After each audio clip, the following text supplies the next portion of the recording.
Welcome back to the English Coffee Break. I'm Emily, your cheerful host, and today we're diving into episode 4 with my fantastic co-host, Michael. Oh, wow. Time really does fly when you're having fun. Emily, have you ever learned a new word and then, just 2 days later, it's gone from your brain like a magic trick? Absolutely. It's one of those universal experiences, right? It's almost like our brains have a built-in delete button for things we don't actively use.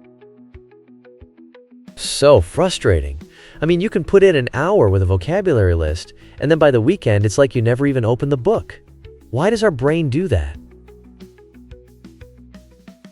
Well, you see, our brains are designed to save space. If you don't show your brain that a word is useful, it just, discards it. A bit like doing spring cleaning in your mind. Whoa, spring cleaning for the brain is such a vivid image. Laughs. So today, you're going to help us make vocabulary stick, right? What's the first secret? The first secret is, context is king. Never learn a word in isolation. For example, if you learn the word decision, instead of just that, use it in a phrase like, to make a difficult decision. This way, your brain forms a connection.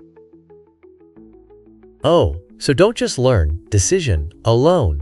Get the surrounding words too. That's genius.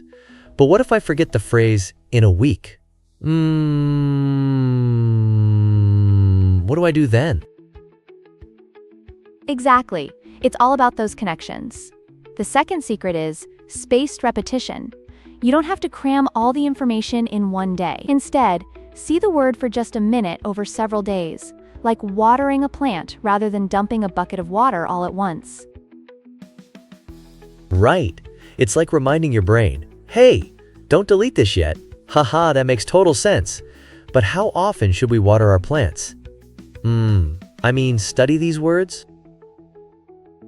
Good question. It's more effective to see the word regularly over time than to cram it all in one night. It works wonders. Now let's talk about our phrase of the day. Yes. What do we have today? I'm so eager to hear it. Laughs. Today's phrase is, to slip my mind. It's a great way to refer to forgetting something, usually a small detail. For example, I was supposed to call my mom today, but it slipped my mind. Haha, I use that all the time. Like when I'm out shopping and forget to buy milk. My fridge could use a rescue mission sometimes. My friends, do you have any stories like that? Definitely. Listeners, use it in the comments. What's something that slipped your mind recently? It's really a fun way to connect over memory lapses. Ooh, I also want to bring up another tip. Flashcards. Apps like Anki or Quizlet are fantastic for using spaced repetition automatically. But wait, are they as effective as old-fashioned paper flashcards?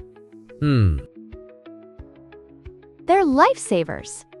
But the key is to actually use the words you learn. Write a sentence, say it out loud, or even text a friend. That practical application makes a huge difference. Even if my dog can't speak English? But seriously, practicing in real situations makes it stick so much better, huh? Absolutely. We can't underestimate the power of real-life usage. We're nearing the end of episode 4, and I hope these tips will help you build a vocabulary that actually sticks. Thanks for joining us, everyone. Make sure to subscribe and like if you're enjoying the show. It feels so good to learn together. Yes, keep practicing, and don't worry if a few words slip your mind. Just try again. That persistence is key. I can totally relate. It's like climbing a mountain. Sometimes you slip, but you just get back up, right?